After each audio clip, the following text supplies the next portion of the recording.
প্রথম দিকে ইয়াবা যৌন উত্তেজক বড়ি হিসেবে বাজারে পরিচিত ছিল, কিন্তু দীর্ঘদিন সেবনের ফলে যৌন ক্ষমতা হ্রাস পেতে পারে।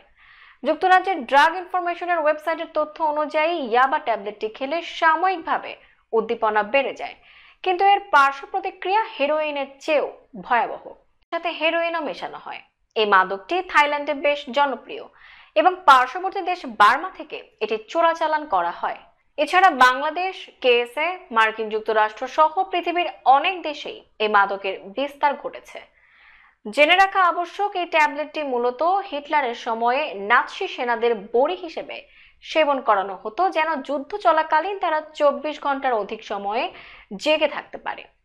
কিন্তু ইদানিং ট্যাবলেটটি মাদকদ্রব্য হিসেবে ব্যবহৃত হচ্ছে। ইয়াবার প্রধান উপাদান মেথঅ্যামফেটামিন ও ক্যাফিন। এটি উত্তেজক মাদকদ্রব্য। মেথঅ্যামফেটামিন জাতীয় মাদক ডাক্তারের অনুমতিতে এডিএইচডি জাতীয় রোগে কিছু ক্ষেত্রে ওষুধ হিসেবে দেওয়া হতে পারে, তবে ইয়াবা ওষুধ হিসেবে ব্যবহারের মতো বিশুদ্ধও নয় এবং উত্তেজক নেশার ভয়ানক মাত্রা ও স্বাস্থ্যের ক্ষতির জন্য এটি ওষুধ হিসেবে সেবনের উপযুক্ত নয়।